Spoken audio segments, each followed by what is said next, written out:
right. Hello again, adventurers, and welcome to another exciting daily vlog. This is daily vlog number 123. I'm finally back on my schedule, and today, since I've already done a video that probably annoyed most of my audience, let's go back to the things that I actually do enjoy talking about on this channel, which is tabletop RPGs. Drink. So, I was, what was it? That's what it was. I was looking up some lore on Blade Singers. For anyone who doesn't know, Blade Singers are a subclass slash prestige class slash kit for wizards slash fighter wizards. They are a fighter wizard that specializes in this special kind of dance thing. And lore wise, I was trying to remember if lore wise, because they originated in the Forgotten Realms, and they've been very, very heavily connected to the Forgotten Realms for a long time. But they're a subclass in 5th edition. They first showed up in the Sword Coast Adventures Guide, and then an updated version, which is a lot better. The Sword Coast Adventures Guide 1 was not phenomenal.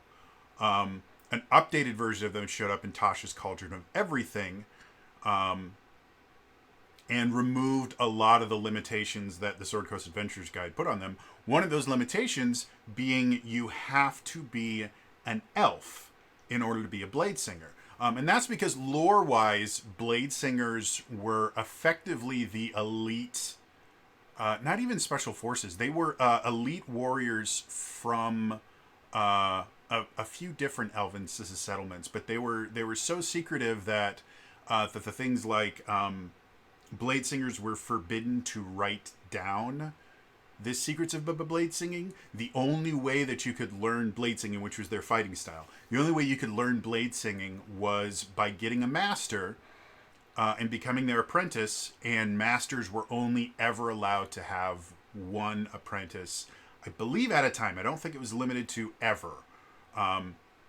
And those apprentices were exclusively elves. And so, since blade singing first was introduced way back in 2nd edition, it has been heavily associated with elves to the point where, like, 3rd edition, it was a prestige class. I actually don't know how you did it in 2nd edition because I don't think it was a kit. But I know it existed in 2nd edition because it shows up in a few, like Dungeon Hack has a blade singer. So I don't know how it worked in 2nd edition. 3rd edition, it was a prestige class that required you to get a certain number of feats and the ability to cast spells and a bunch of other things. And then it also required you to be an elf or a half-elf. 4th edition, it again was tied very heavily with elves, where it was supposed to be exclusive to them. 5th edition, again, in the Sword Coast Adventures Guide, it was exclusive to elves. I think Tasha's took the racial part of it away, because it was the reason it's closely associated with elves is the Forgotten Realms. And once you take it out of the Forgotten Realms, it can be anything. So that being said, I was looking up some lore on blade singing to see if I could remember, because I thought I remembered in 4th edition Genasi coming up with their own version of the blade song, and I was wrong. What it was sword mages, which is blade singing was the controller version of a wizard, or I guess it was more a striker version of a wizard. It was its own class, but it was under the kind of wizard banner, in the same way that I think elementalists were a version of sorcerers, or hexblades were a version of warlocks. But they also had the defensive version of a kind of sword and sorcery character, which was the Sword Mage, which technically the Eldritch Knight in 5th edition is kind of similar to a Sword Mage. And if anyone's been watching this channel for a little bit, you guys know I really enjoy Sword Mage. My first D&D character that I played for a decent amount of time was a Sword Mage. I have recreated that Sword Mage a couple of times on here in 4th edition. Sword Mage was so much fun to play in 4th edition. It was incredibly fun.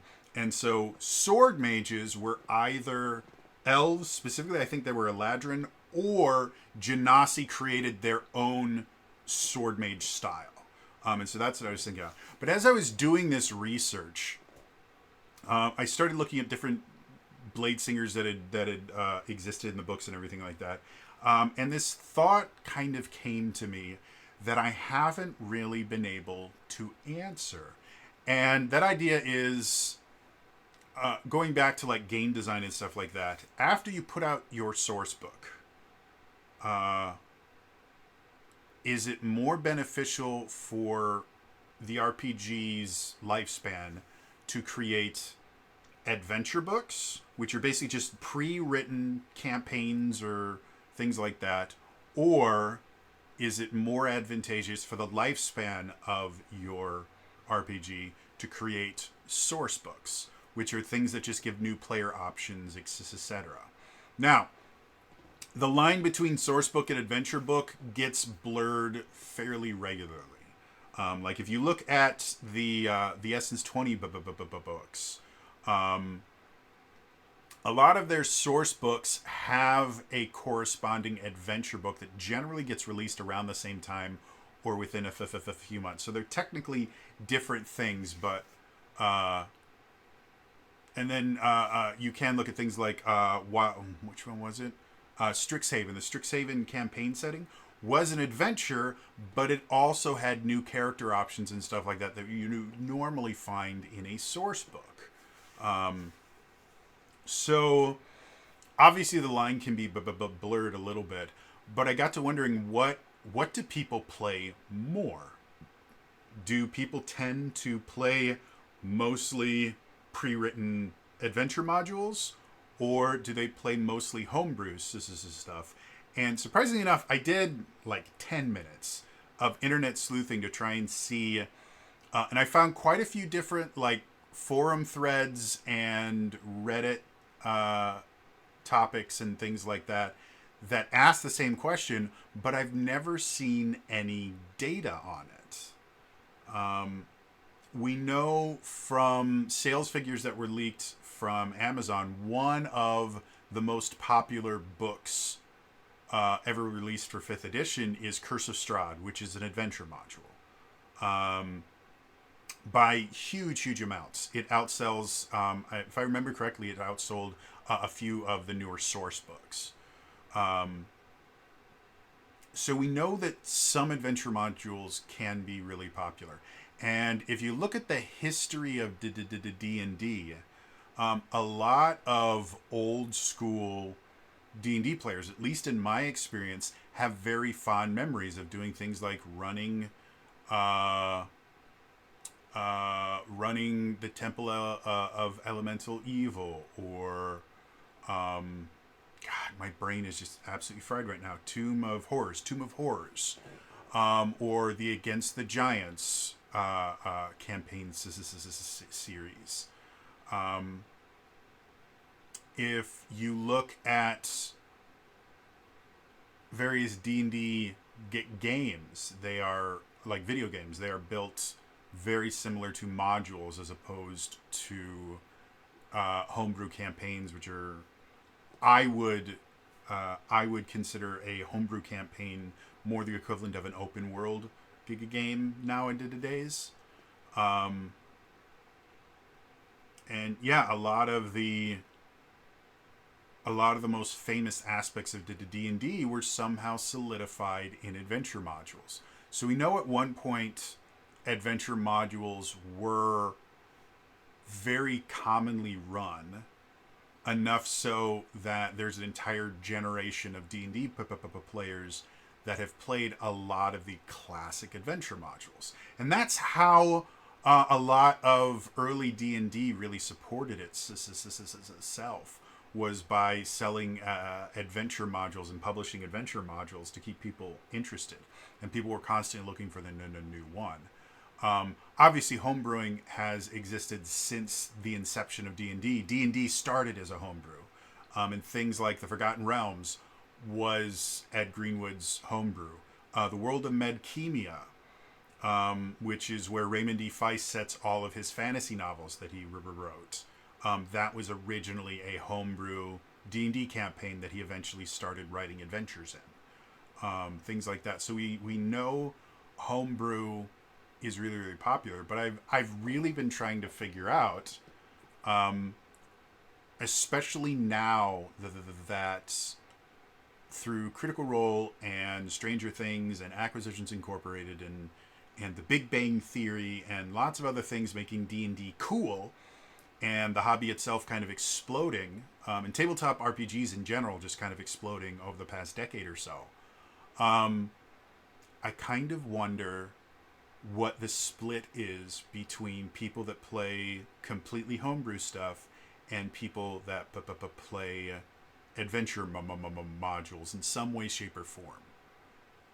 And like I said, I can't find hard numbers. I thought maybe Roll20 might have something like that, but again, I wasn't able to find anything.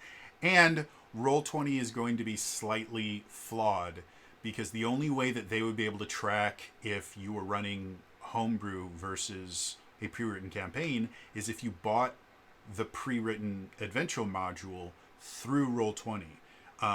If you were running, like, let's say Tyranny of Dragons, like a buddy of mine is currently playing through Tyranny of Dragons.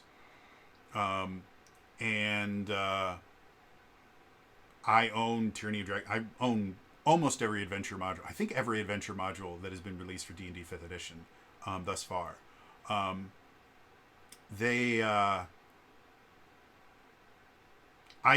have run adventures without buying them through Roll20. So Roll20's numbers would have to be flawed if they did release the things like that, because the only way they can track is if you do buy an adventure module through Roll20, when you create a new campaign, you can load that particular module, and it loads all the maps for you. It loads all the NPCs and stat blocks. Like, it's really, really nice. Don't get me wrong. I own them in D&D Beyond, and I don't want to have to pay for them a second time to use them in Roll20. It'd be just a pain in the ass. So yeah, like it just seemed like a really interesting idea. And there's costs and benefits with running both, from just a logistical standpoint. Again, I am effectively a forever DM. I do get to play every so often. It's extremely rare. For the most part, I run Giga Games. And I have I've been running homebrew campaigns for almost a decade now. And I have also been running pre-written adventure modules for as long. The first game of D&D that I ever ran was a homebrew module that I wrote myself. That was actually a joke module. But then the first thing that I ever ran for any RPG was a pre-written starter set adventure for the Dragon Age RPG. So yeah, lots of interesting, weird ideas. So pros and cons of both. Running homebrew allows for a lot more freedom for you as the DM. There are things like you don't have to learn the lore of an entire world because it's your world. You can make up all that you want. You are allowed to tell whatever kind of story that you want. You're allowed to avoid whatever kind of stories you don't want. And it allows you to integrate character backstories into the campaign in ways that you simply can't with a pre-written adventure module. Does that mean that you can't integrate character backstories into adventure modules? Absolutely not. I've done it before. It's not insanely difficult, but it's a very different process to being able to write entire campaign arcs around a particular character. So something like that. So there's those benefits, and there's also there's something to be said about having complete control over the world itself. Like it's an empowering feeling. It's fun. However, there's some major drawbacks to running a homebrew campaign. First, the biggest of which is you have to design a campaign setting. Depending on how homebrew you want to do it, some people will run a homebrew campaign in like the Forgotten Realms or something like that. But I'm talking at a complete 100% homebrew campaign. You have to create your own world, and to be blunt, creating an interesting homebrew world it's a pain in the ass, and a lot of people do it poorly. They will take inspiration from something which is extremely common just in the arts in general. Everything is going to be inspired by something else. I don't believe there are any completely unique ideas, as in they are completely homegrown within the mind of a single individual and not influenced by anything. You are influenced by your entire life.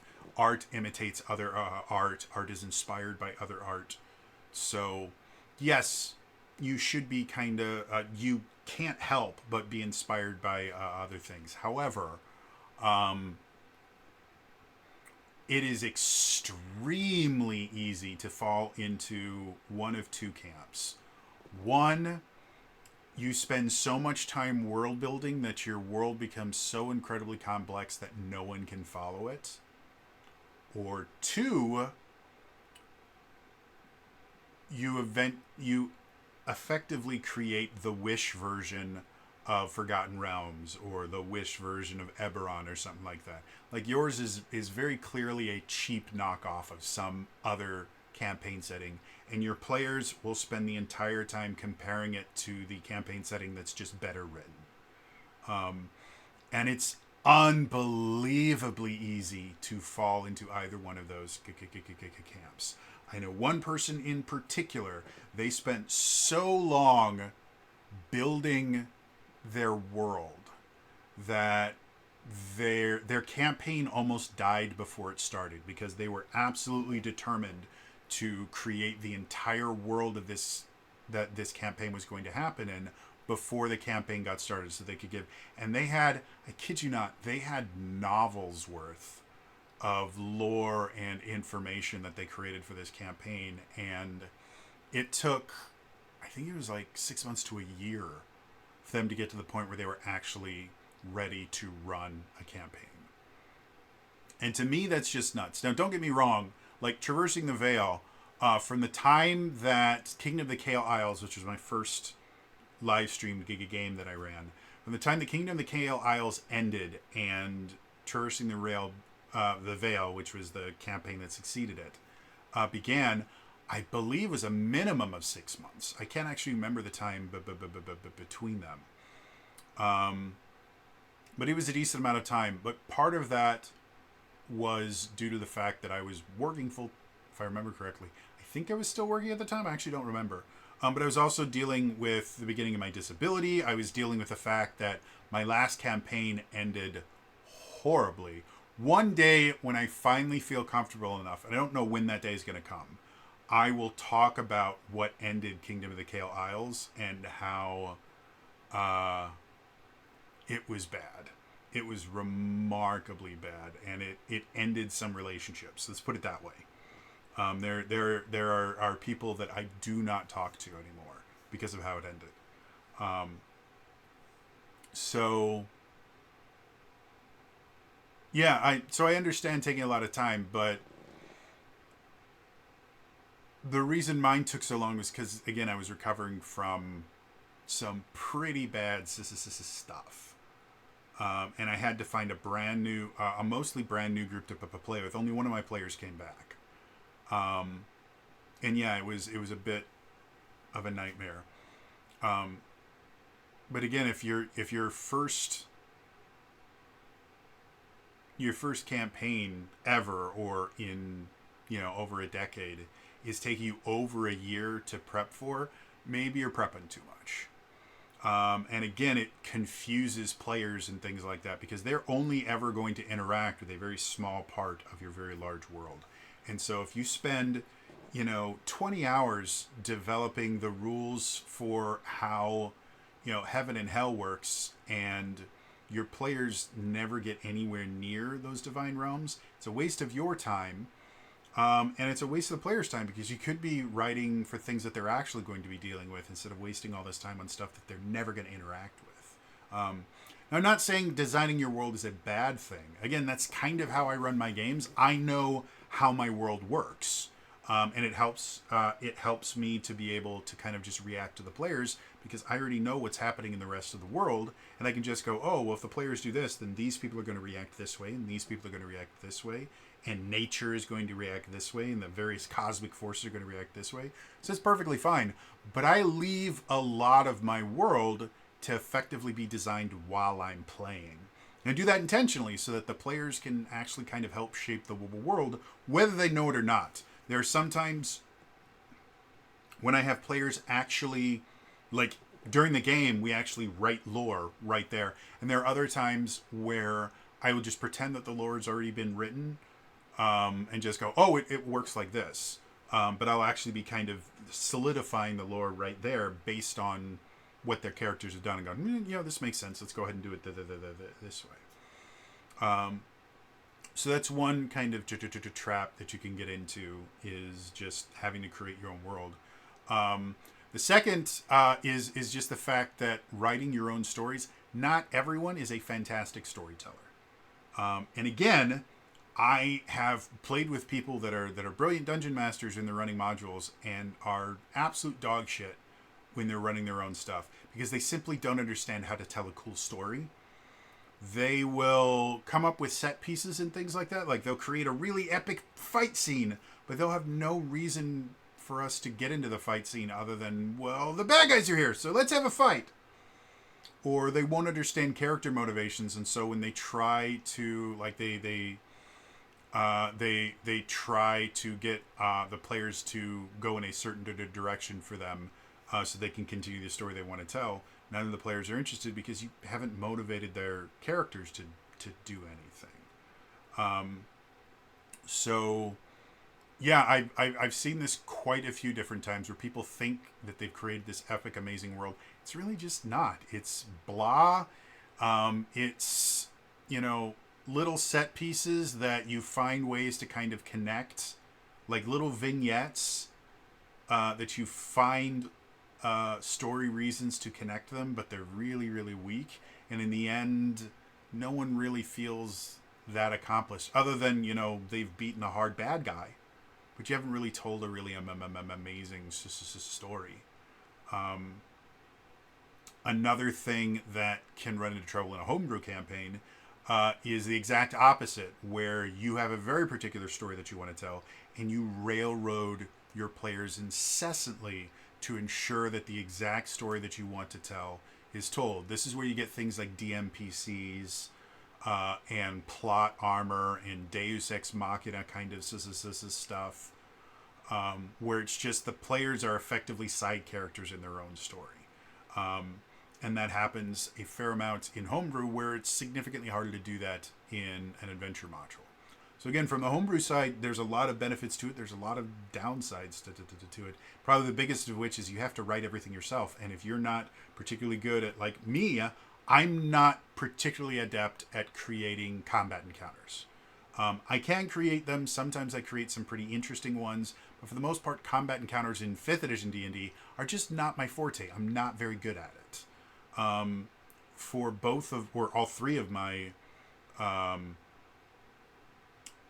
campaigns that I'm currently running, I have to design all the combat encounters. And I will say things like Open Legend for me was so much easier to create interesting and unique combat encounters. Cypher System, I'm still learning, but I'm starting to get the hang of creating interesting, unique combat encounters on the fly.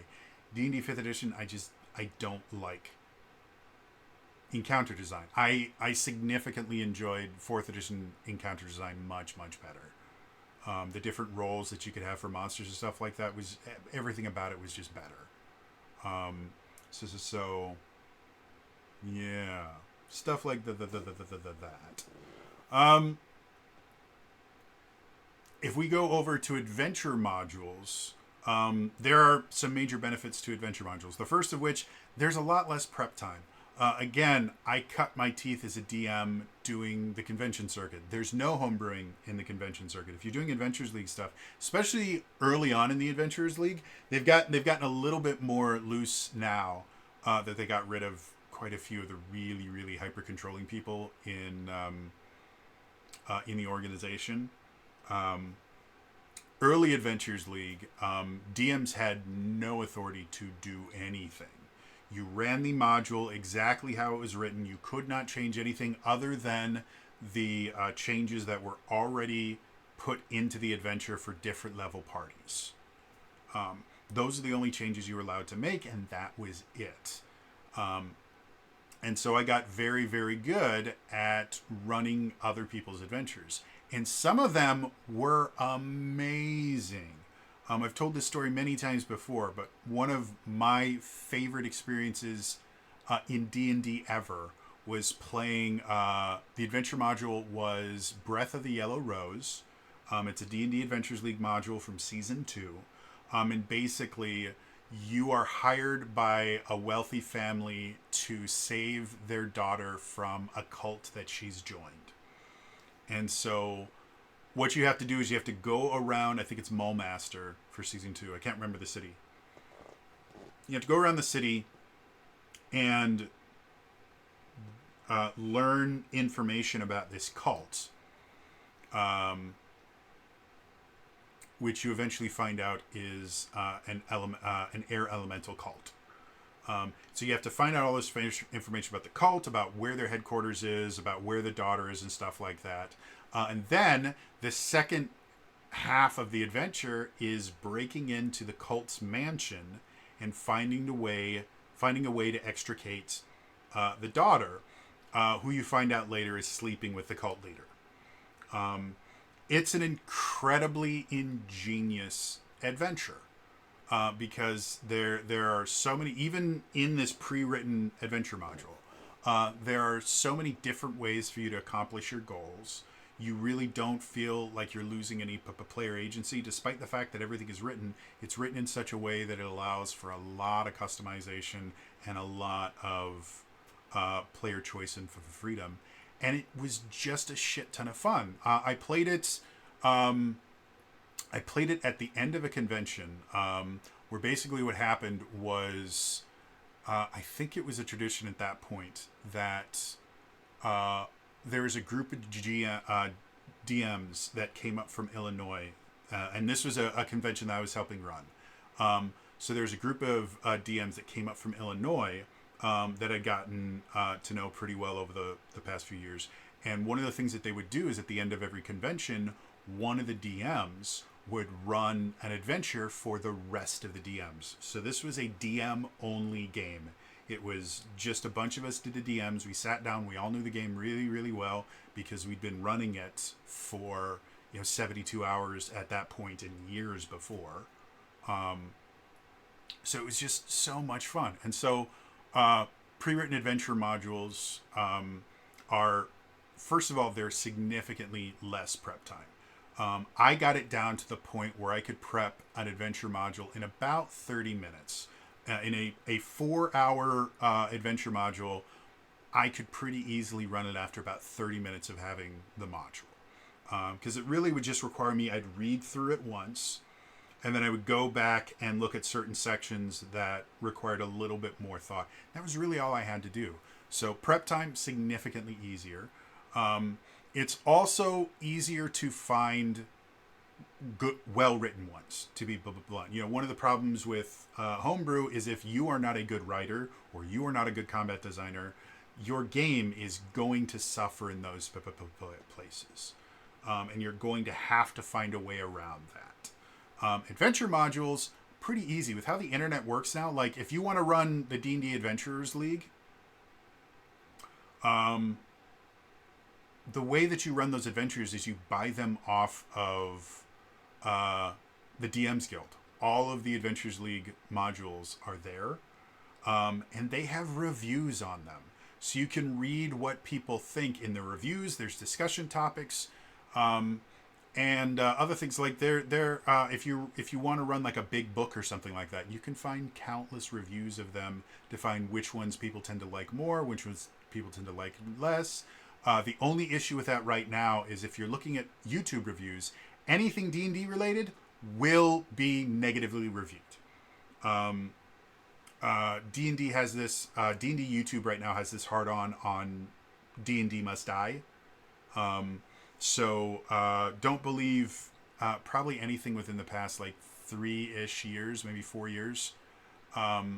If it's a D&D YouTuber reviewing a D&D book for whatever reason, take it with a grain of salt. They have a abject interest in writing negative reviews and the things like that. So that being said, it is a little bit easier to find the ones that are well written and the ones that aren't. In addition to that, there's also the fact that you can learn a lot from running adventure modules. It's one of the reasons why when I train new DMs, I have them run an adventure module. I don't have them run a homebrew thing. I don't have them run something that I wrote. I find an adventure module that I know is good, that I know is well written, and I have them run that. So there are those benefits.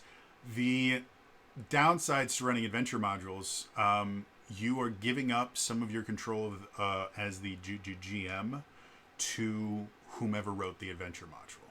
And sometimes it's not a big deal. Like I said, the Breath of Yellow Rose gives the DM so much opportunity to kind of customize and mold things so that the players can go exactly where they want and do the things that they want.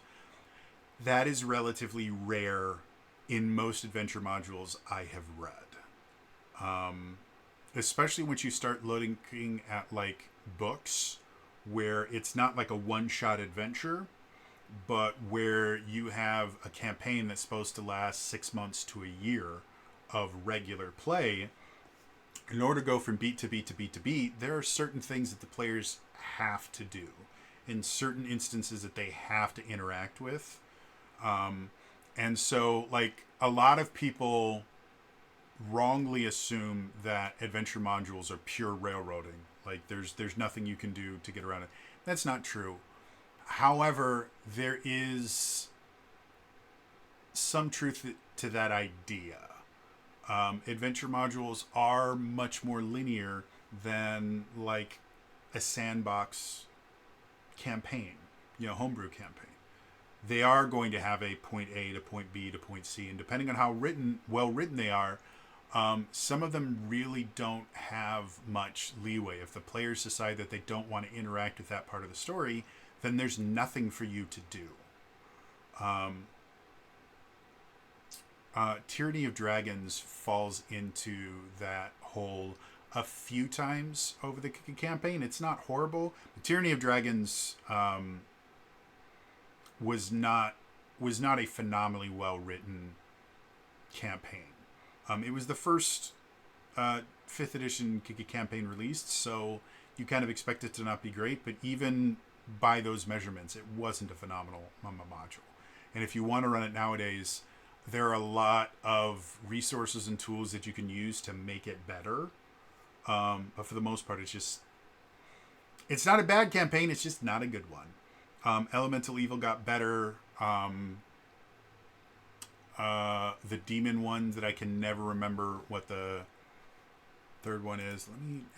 It's driving me nuts that I can never remember what this one is called. So I'm actually going to look at what they are. Out of the Abyss. That's what it's called. So, Out of the Abyss was the 3rd season one, and that one actually started getting really interesting. And then Curse of Strahd is probably the best. Curse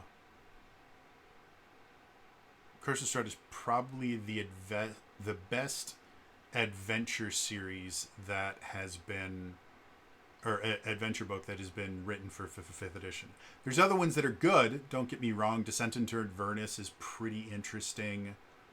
What are some of the other ones that were really, really cool? The Dragonlance one is actually really interesting and fun. And